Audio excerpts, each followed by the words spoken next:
অনুপস্থিতিতে এমন কোনো বিষয় বলা যে বিষয়টা সে শুনলে রাগান্বিত হবে বা দুঃখ পাবে বা কষ্ট পাবে, সেটাই হচ্ছে পরনিন্দা। ওয়ানুনাজ্জিলু মিনাল কুরআনি মা হুয়া শিফাa'u ওয়া রাহমাতুল লিল মুমিনিনা ওয়া লা ইয়াজিদুল যালিমিনা ইল্লা খাসারা।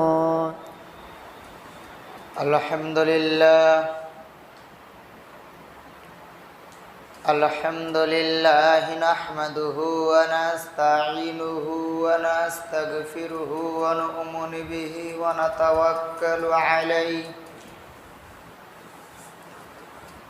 ওয়া নাউযু বিল্লাহি মিন শুরুরি আনফুসিনা ওয়া মিন সাইয়্যাতি আ'মালিনা।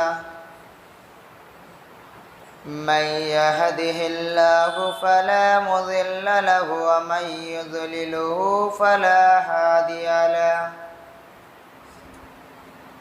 واشهد ان لا اله الا الله واشهد ان محمدا عبده ورسوله. أما بعد فإن خير الحديث كتاب الله وخير الهدي هدي محمد صلى الله عليه وسلم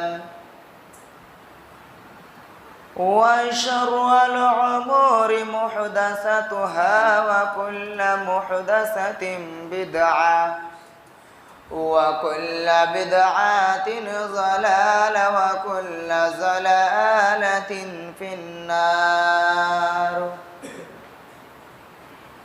أما بعد فأعوذ بالله من الشيطان الرجيم.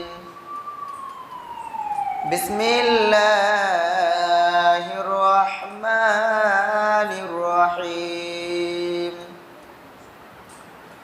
قاف والقرآن المجيد بل عجبوا أن جاءهم منذر منهم فقال الكافرون هذا شيء عجيب أإذا متنا وكنا ترابا ذلك رجع بعيد قد علمنا ما تنقص الأرض منهم وعندنا كتاب حفيظ بل كذبوا بالحق لما جاءهم فهم في أمر مريج أفلم ينظروا إلى السماء فوقهم كيف بنيناها وزيناها وما لها من فروج والأرض مددناها وألقينا فيها رواسي وأنبتنا فيها من كل زوج بهيج تبصرة وذكرى لكل عبد منيب ونزلنا من السماء ماء مباركا فأنبتنا به جنات وحب الحصيد والنخل باسقات لها طلع نضيد رزقا للعباد وأحيينا به بلدة ميتا كذلك الخروج.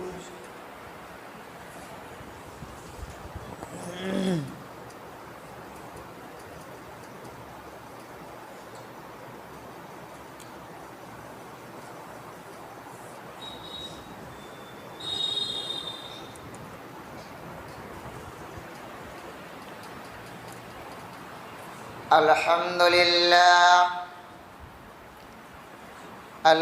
لله نحمده ونستعينه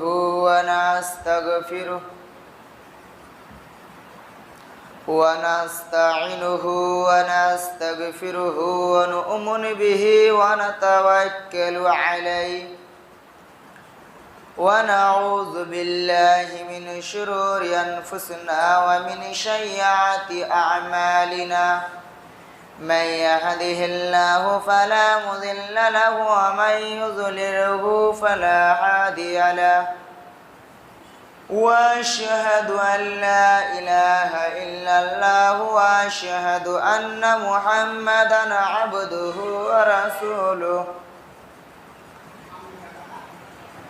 أما بعد فإن أصدق الحديث كتاب الله وخير الهدي هدي محمد صلى الله عليه وسلم وشر الأمور محدثاتها وكل محدثة بدعة وكل بدعة ضلالة وكل ضلالة في النار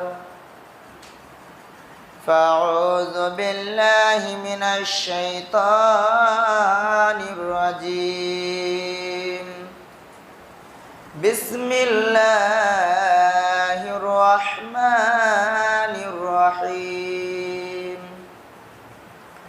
ويل لكل همزة لمزة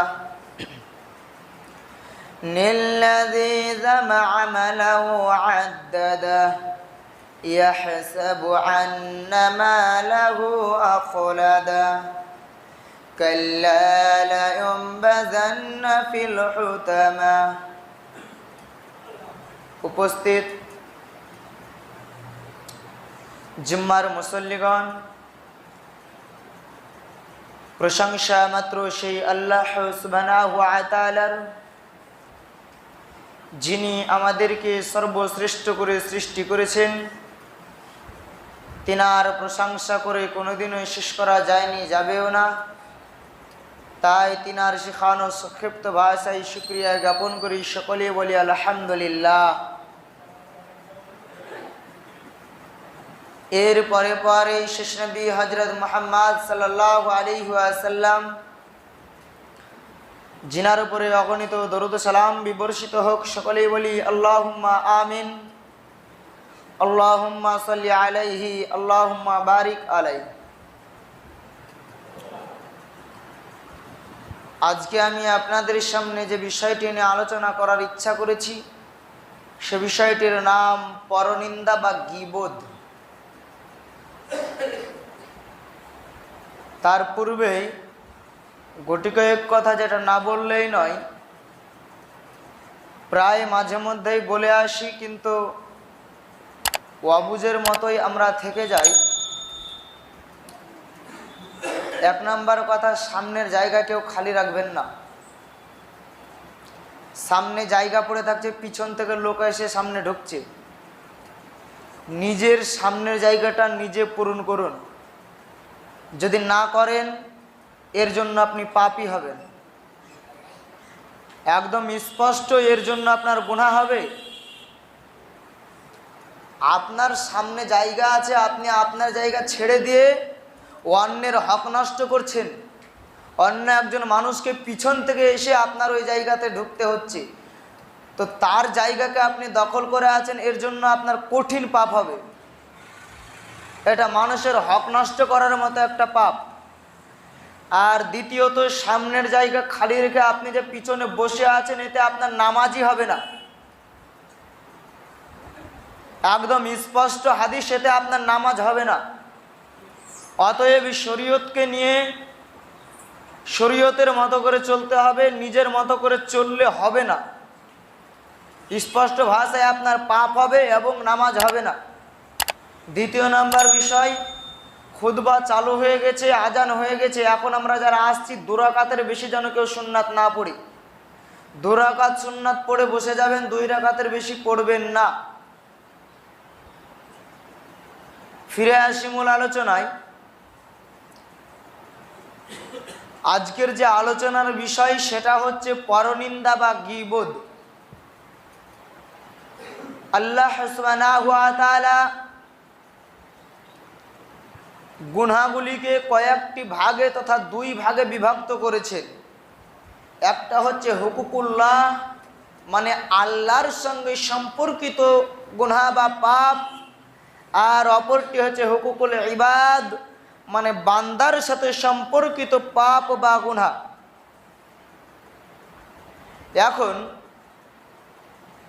পৃথিবীর জগতে যে সমস্ত পাপ বা গুনাহগুলি রয়েছে সেগুলি যেহেতু দুই প্রকার, একটা হচ্ছে আল্লাহর সঙ্গে সম্পর্কিত, অপরটি হচ্ছে বান্দার সাথে সম্পর্কিত।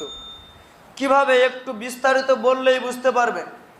নামাজ পড়া এটা সরাসরি আল্লাহর হুকুম। যদি আপনি নামাজ পড়েন, আপনি আল্লাহর একটা হুকুমকে মান্য করলেন।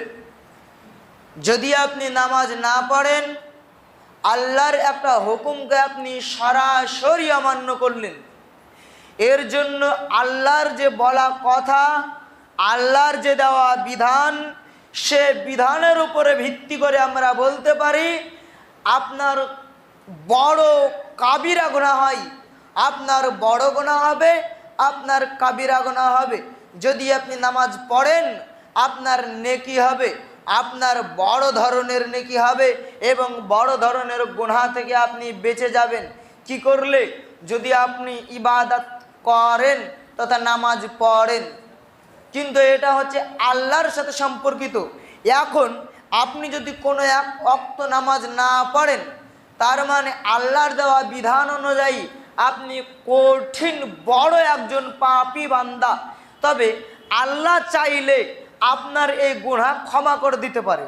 এটা আল্লাহর হাতে, আল্লাহর ক্ষমতা রয়েছে, এটা আল্লাহর ব্যক্তিগত স্বাধীনতা রয়েছে, এটা আল্লাহর নিজস্ব পাওয়ার রয়েছে যে আল্লাহ চাইলে আপনাকে ক্ষমা করে দিতে পারে। আপনি নামাজ পড়লেন না, আপনারও গুনাহ হবে, কিন্তু আল্লাহ যদি চায় আপনাকে ক্ষমা করে দিতে পারে। রোজা রাখা এটা আল্লাহর সাথে সম্পর্কিত একটি গুনাহ বা একটা নেকি। আপনি এটা করলেন, আল্লাহ আপনার নেকি দিল। করলেন না, আল্লাহর দেওয়া বিধান অনুযায়ী আপনি একজন কাবিরা গুনাহগার। তবে আল্লাহ বড় দয়াবান, আল্লাহ চাইলে আপনার গুনাহ ক্ষমা করে দিতে পারে। কিন্তু যেটা বান্দার সাথে সম্পর্কিত সেটা আল্লাহ ক্ষমা করতে পারবে না, সেটা আল্লাহ ক্ষমা করবে না। কেন করবে না? এখানে একটা বিষয় রয়েছে। তাহলে কি আপনি ভাববেন যে আল্লাহর ক্ষমতার বাইরে আল্লাহ তাহলে ক্ষমা করতে পারবে না? পৃথিবীর জগতে যত কিছু রয়েছে, এই জমিন থেকে শুরু করে আসমান পর্যন্ত, এমনকি পৃথিবীর মধ্যে ও বাইরে সমস্ত কিছু ক্ষমতা তো আল্লাহর হাতে। আল্লাহ চাইলেই তো সব কিছু করতে পারে। তাহলে কেন বান্দার সাথে সম্পর্কিত গুনাহটা আল্লাহ ক্ষমা করতে পারবে না? একটা প্রশ্ন জাগতেই পারে। জি, আল্লাহ ক্ষমা করতে পারবে, আল্লাহর সে ক্ষমতা রয়েছে, কিন্তু আল্লাহ করবে না। কেন করবে না? এটা আল্লাহর ব্যক্তিগত একটা ন্যায়পরায়ণতা। আল্লাহর এখানে একটা ন্যায়পরায়ণতা লুক্য রয়েছে। এখন আপনি এবং আপনার ভাই দুইজন ঝামেলা করেছেন। আপনার বাবা, সে গার্জেন বেঁচে আছে, আপনার বাবার কাছে আপনার দুই ভাইয়ের বিচার গিয়েছে। এখন আপনার বাবা চাইলে আপনাকে ক্ষমা করে দিতে পারে, কিন্তু যদি ক্ষমা করে দেয় তাহলে কি সেই ন্যায়পরায়ণতা বজায়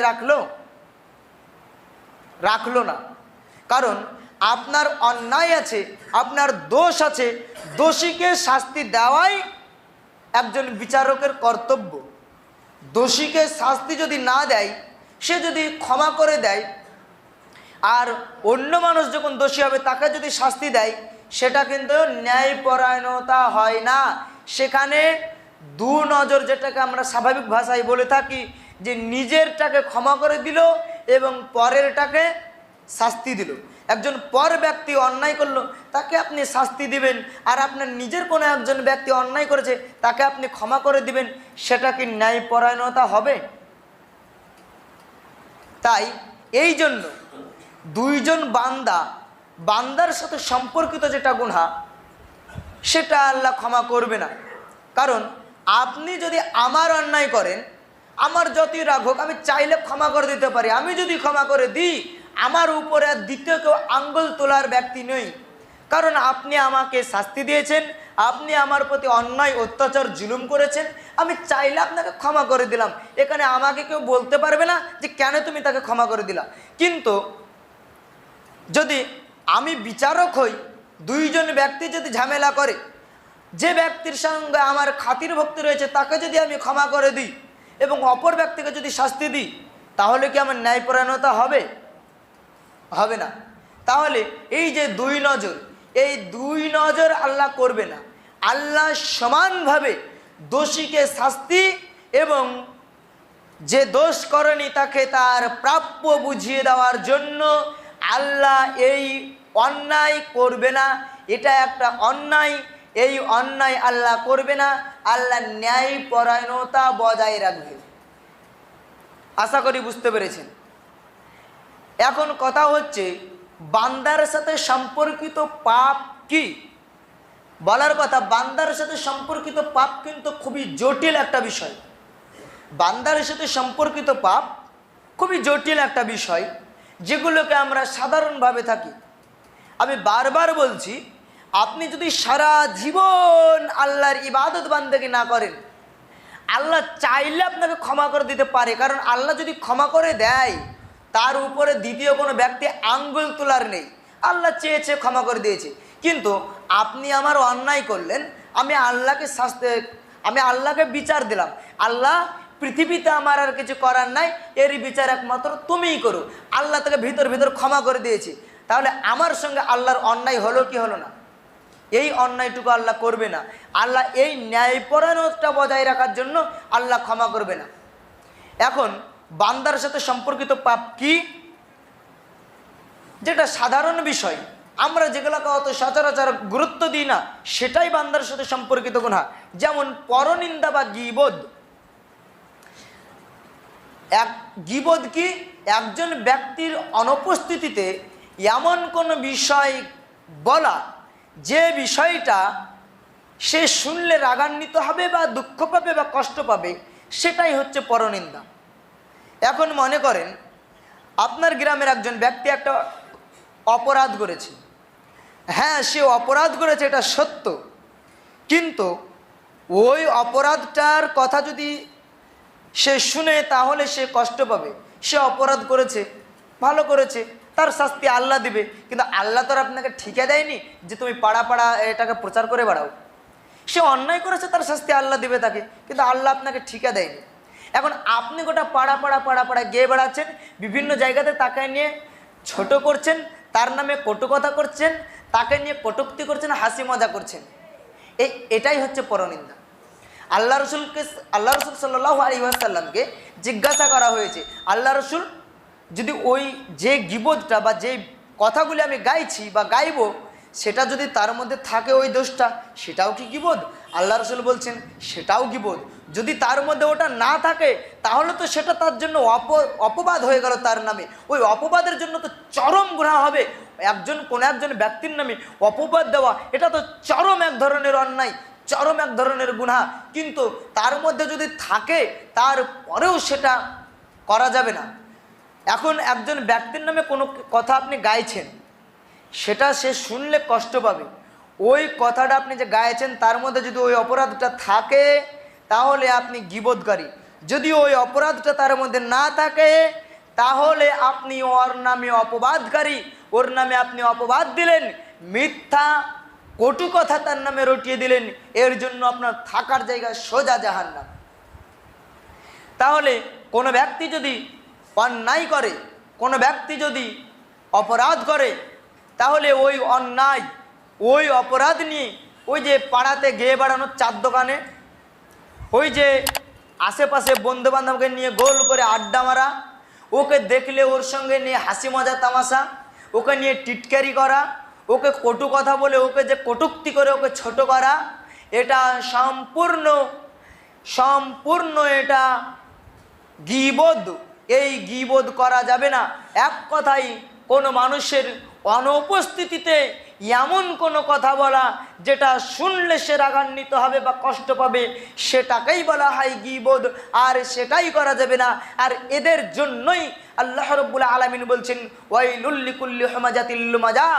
সমস্ত ব্যক্তি যারা মানুষের পিছনে এবং সামনে, কথাটি শুনবেন, সেই সমস্ত ব্যক্তি যারা মানুষের পিছনে এবং সামনে গীবত করে বেড়ায়, এমন কথা বলে বেড়ায় যেটা শুনলে সে কষ্ট পাবে, তাদের থাকার জায়গা জাহান্নাম। আল্লাহ রসুল এদের জন্যই বলেছেন, আল্লাহ রসুল এদেরকেই লক্ষ্য করে বলছেন, ওয়াইলুল লিকুল্লি হুমাজাতিল লুমাজা নিল্লাযী জামাআ মালাহু ওয়া আদ্দাদা ইয়াহসাবু আন্না মালাহু আখলাদা, এদেরকেই লক্ষ্য করে বলেছেন। অতএব কোনো জায়গাতে বসবাস করতে গেলে সেই জায়গার মানুষদের প্রতি, সেই জায়গার জনগোষ্ঠী প্রতিবেশীদেরকে নিয়ে চলাফেরা করতে হয়। কোনো একজন মানুষ একা একই চলাফেরা করতে পারে না। মানুষ এমন একটি জীব যে একা একই চলাফেরা করতে পারে না। মানুষকে চলাফেরা করতে গেলে অন্যান্য মানুষের সহযোগিতা নিতে হয়। এখন মানুষ মানেই ভুলে ভরা জীবন, মানুষ মানেই ভুলে ভরা জীবন, মানুষ মানেই ভুলে ভরা জীবন। মানুষের ভুল হতেই পারে, মানুষ মানেই ভুল, আর ভুল মানেই ক্ষমা। মানুষ মানেই ভুল, আর ভুল মানেই ক্ষমা। মানুষেরই ভুল হয়, মানুষকেই আল্লাহ ক্ষমা করেন। মানুষেরই ভুল হয়, মানুষকেই আল্লাহ রব্বুল আলামিন ক্ষমা করেন। অতএব কোনো মানুষের যদি অন্যায় হয়, কোনো মানুষের যদি ভুল হয়, তাহলে ওই মানুষের ওই ভুলকে নিয়ে কটু কথা, হাসাহাসি, ওর অনুপস্থিতিতে গেয়ে বেড়ানো, ওর অনুপস্থিতিতে বলাটাই পাপ। ওর অনুপস্থিতিতে বলা যাবে না, তাহলে কি ওর উপস্থিতিতে বলা যাবে? জি না, ওর উপস্থিতিতেও বলা যাবে না, ওর সামনেও বলা যাবে না, ওর পিছনেও বলা যাবে না। ওকে নিয়ে হাসাহাসি, কটু কথা, কটূক্তি করা যাবে না। যদি করেন তাহলে আপনার অবস্থা খুবই ভয়াবহ। অতএব যত রকমের এলাকার মানুষগুলিকে নিয়ে আপনি চার দোকানে বসে, এক জায়গায় ওই মাচানে আড্ডা মারতে বসে, ওই বাগানে গোল হয়ে একসঙ্গে বসে গোটা পাড়ার মানুষের আপনি গীবত করেন, আপনি গীবত কমিটির সদস্য হয়ে যান, এই সদস্য হওয়া যাবে না। যদি হন তাহলে কিন্তু আল্লাহ রব্বুল আলামিন আপনাকে এই ভয়াবহ শাসন করেছেন। আল্লাহ রব্বুল আলামিন আপনাকে লক্ষ্য করে কথা বলেছেন। অতএব এই বিষয় থেকে, এই কথা থেকে খুবই সাবধান থাকতে হবে। কোনো মানুষের কোনো কিছু যদি হয়ে থাকে, বলার বিষয়ে এতটুকুই, কোনো মানুষ যদি অন্যায় করে থাকে, কোনো মানুষ যদি কোনো ভুল ত্রুটি করে থাকে, কোনো ব্যক্তি যদি কোনো কিছু করেই থাকে, তার শাস্তি দেওয়ার মালিক আল্লাহ। ওকে কি করবে না করবে সেটা আল্লাহ দেখে নেবে, সেটা আল্লাহ ভালো জানে। তবে আপনি যখন তার জন্য গীবত করলেন, তখন আপনি ওই ব্যক্তিকে কষ্ট দিলেন, আর ওই ব্যক্তিকে আপনি কষ্ট দিলেন মানে ওই ব্যক্তির সাথে সম্পর্কিত পাপ আপনি করলেন। আর ওই ব্যক্তির সাথে সম্পর্কিত পাপ মানে কিয়ামত পর্যন্ত আল্লাহ আপনাকে ক্ষমা করবে না। যদি আপনি ওর কাছ থেকে কোনোদিন ক্ষমা চাইতে পারেন তাহলে ক্ষমা হবে, যদি না চান তাহলে ক্ষমা হবে না। এখন আপনি তাহাজ্জুদ পড়েও আপনি জান্নাত পাবেন না, তাহাজ্জুদও আপনাকে ঠেকাতে পারবে না। আপনি এবার বলেন কতজন মানুষের গীবত করেছেন। বান্দার সাথে সম্পর্কিত পাপ মানে একটু স্বাভাবিক জ্ঞান খাটালেই বুঝতে পারবেন বান্দার সাথে সম্পর্কিত পাপ কি। কোনো একজন মানুষ যার জমি রয়েছে, যার জমি থেকে আপনি মাটি নিয়ে চলে আসলেন, এটাই হচ্ছে ওই ব্যক্তিকে কষ্ট দেওয়া। কোনো ব্যক্তি আছে, কোনো ব্যক্তির সঙ্গে আপনি ঝামেলা, এমনিতেই অনর্থকভাবে ঝামেলা লাগিয়ে তাকে কষ্ট দিলেন, এটাই হচ্ছে বান্দার সাথে সম্পর্কিত পাপ। কোনো একজন মানুষের হক নষ্ট করলেন, জবরদস্তি তার হক আপনি নিজের করে নিলেন, এই যে হক নষ্ট করা, এটাই হচ্ছে বান্দার সাথে সম্পর্কিত পাপ। কোনো একজন ব্যক্তির তাকে আপনি অন্যায়ভাবে মারলেন, এই যে মারলেন, তাকে কষ্ট দিলেন, তার প্রতি জুলুম করলেন, অন্যায় অত্যাচার করলেন, এটাই হচ্ছে বান্দার সাথে সম্পর্কিত পাপ। এই সমস্ত পাপগুলি যদি আপনি আল্লাহর কাছে ক্ষমা চান তাহলে ক্ষমা হবে না, ওই ব্যক্তির কাছে ক্ষমা চাইতে হবে। যদি সে ক্ষমা করে তাহলে আপনি ক্ষমা পাবেন, না হলে আপনার ক্ষমা হবে না। তাহলে এর কি হবে? কাল কিয়ামতের মাঠে আপনার নেকি কেটে তাকে দিয়ে দেওয়া হবে। মানে ওই ব্যক্তি এসে আল্লাহর কাছে অভিযোগ করবে, হে আল্লাহ, উনি তো আমার প্রতি জুলুম, অন্যায়, অত্যাচার করেছিল, আমার হক নষ্ট করেছিল, আমার প্রতি গীবত করেছিল, আমার নামে মিথ্যাচার রটিয়ে দিয়েছিল, এ ব্যক্তির এখন কি করা যায়? হে আল্লাহ, আপনি তো বিচারক, আপনি তো ন্যায়পরায়ণ বিচারক, আপনি এর ন্যায় বিচার করুন। তখন আল্লাহ রাব্বুল আলামিন আপনার নেকি নিয়ে তাকে দিয়ে দেবে, এই নে তোর প্রতিশোধ। আমরা গ্রামে তার কাছ থেকে কোনো জিনিস নিয়ে, টাকা পয়সা নিয়ে প্রতিশোধ দিই না, ছাগল চাপা পড়ে গেলে কি করি? টাকা দিয়ে দিই। তো আল্লাহ রাব্বুল আলামিন আপনার নেকি নিয়ে তাকে দিয়ে দেবে, যে পরিমাণে আপনি তার কষ্ট দিয়েছেন, তার প্রতি অন্যায় করেছেন। এখন নেকি দিতে দিতে আপনার যদি নেকি ফুরিয়ে যায়, এখন কি হবে? তো ওই ব্যক্তি ধরেন আবারও এসেছে, আপনি অনেক মানুষের অন্যায় করে রেখেছেন, আপনার নেকি দিতে দিতে আপনার নেকি শেষ, এখন কি হবে? তখন আল্লাহ রাব্বুল আলামিন তার গুনাহ নিয়ে আপনাকে দেবে, তার যে গুনাহ রয়েছে সে গুনাহ নিয়ে আপনাকে দিয়ে দেবে, যে ওর ভাগের গুনাহ কমে গেল। আপনার নেকি দিলে তার যেহেতু টাকা বাড়ছিল, তার যেহেতু নেকি বেড়ে যাচ্ছিল, এখন তার আপনার নেকি নাই, আল্লাহ দিবে কি? তো তার গুনাহ নিয়ে আপনাকে দিয়ে দেবে। অতএব মানুষের সাথে সম্পর্কিত পাপ, বান্দার সাথে সম্পর্কিত পাপ, এটা কঠিন কঠিন এক অপরাধ, যা ভাষায় প্রকাশ করার মতো নয়। কারণ পৃথিবীর জগতে যত গুনাহ রয়েছে, হ্যাঁ পাপ মহাপাপ, শিরিক মহাপাপ, শিরিক মহাপাপ। যদি আপনি শিরিক করেন তাহলে সরাসরি আপনার থাকার জায়গা জাহান্নাম, এটা সত্য। কিন্তু আল্লাহ চাইলে ক্ষমা করে দিতে পারে, এটা আল্লাহর ব্যক্তিগত স্বাধীনতা রয়েছে। কিন্তু বান্দার সাথে সম্পর্কিত পাপ আল্লাহ ক্ষমা করবে না। অতএব বান্দার সাথে সম্পর্কিত পাপ থেকে খুবই খুবই সাবধান থাকুন। দেখুন, মানুষ আমরা বাপ ছেলের সঙ্গে, ছেলে বাপের সঙ্গে, ভাই ভাইয়ের সঙ্গে কিন্তু এই সমস্ত পাপে জড়িত, অন্য লোকের সঙ্গে কিন্তু জড়িত না। ওই ছেলে বাপের সঙ্গে এই হক নষ্ট করা নিয়ে এই পাপে জড়িত। এখন আপনি আপনার বাবার উপর রাগান্বিত আছেন, এখনই জ্ঞান থাকতে পৃথিবীতে যতই আপনার ঝামেলা হয়ে যাক, বাপকে ক্ষমা করুন। এখন আপনি যদি ক্ষমা না করেন, সেই দিন আর আল্লাহ আপনার ক্ষমা করবে না। সেই দিন আপনার এতটুকুর জন্য আপনার বাপ জাহান্নামে যাবে। আপনি কি চান আপনার ভাইয়ের সাথে আপনার এরকম, এই বান্দার সাথে সম্পর্কিত যে পাপ, আপনার ভাইয়ের সাথে আপনার ওই পাপ রয়েছে, আপনি আপনার ভাইকে অন্তর থেকে ক্ষমা করে দিন? যদি না করেন, আপনার জন্য আপনার ভাই জাহান্নামে যাবে। অতএব স্বাভাবিক পৃথিবীতে একটু মন ধরে নিয়ে বাপ ভাই আত্মীয় স্বজন প্রতিবেশীদের উপরে এতটাই রাগান্বিত হয়ে থাকেন না। তারা যদি মারা যায়, আপনার এই পাপটার জন্য, আপনার এই অন্তরের রাগটুকুনের জন্য সে কবরে শাস্তি পাচ্ছে। অতএব আপনি যদি আল্লাহর রাস্তায় ক্ষমা করে দিতে পারেন না, তাহলে আল্লাহ আপনাকে ক্ষমা করে দিবে।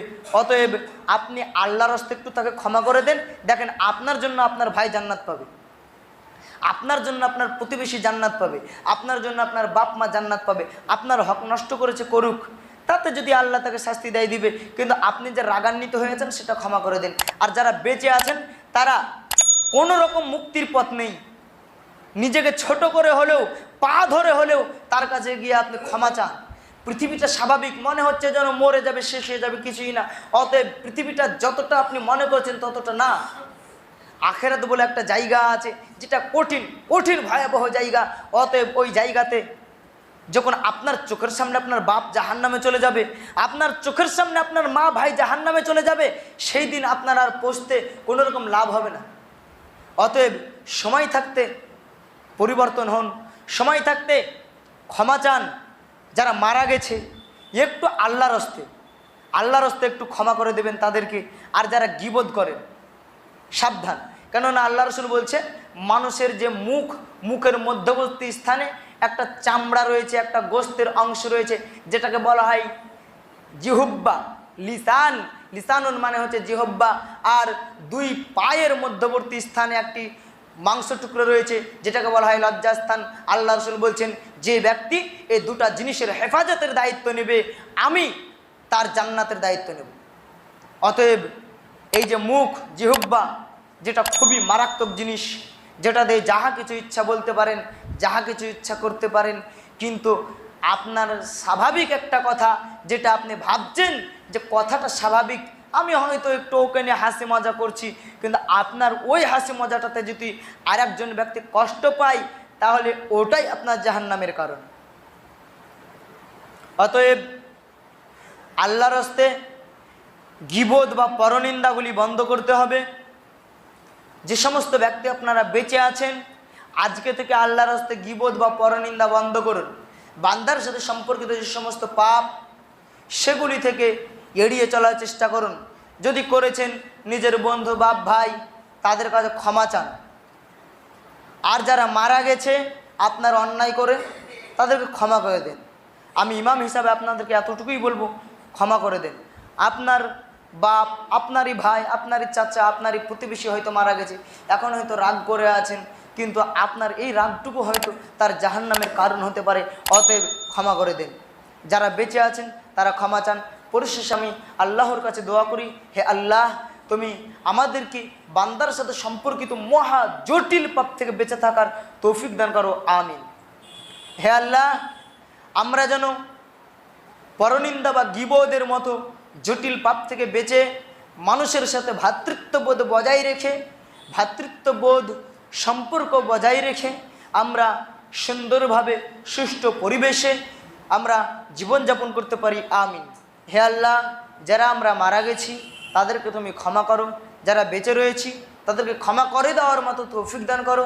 হে আল্লাহ, তুমি আমাদেরকে সুন্দর সুষ্ঠু পরিবেশে সঠিকভাবে আমল করে, ভুল ত্রুটি মুক্ত আমল করে সুন্দর সুষ্ঠুভাবে জীবন গড়ে ঈমানি হালাতে পৃথিবী থেকে বিদায় নেওয়ার তৌফিক দান করো, আমিন। আল্লাহুম্মা সাল্লি আলা মুহাম্মদ ওয়া আলা আলি মুহাম্মদ কামা সাল্লাইতা আলা ইব্রাহিম ওয়া আলা আলি ইব্রাহিম ইন্নাকা হামিদুম মাজিদ। اللهم بارك على محمد وعلى آل محمد كما باركت على إبراهيم. أيها الذين آمنوا اتقوا الله حق تقاته ولا تموتن إلا وأنتم مسلمون. হে মানুষ, তোমরা যারা ঈমান এনেছো আল্লাহকে ভয় করো, ঠিক যতটুকু ভয় তাকে করা উচিত। আল্লাহর কাছে সম্পূর্ণ আত্মসমর্পণকারী না হয়ে তোমরা কখনো মৃত্যুবরণ করো না।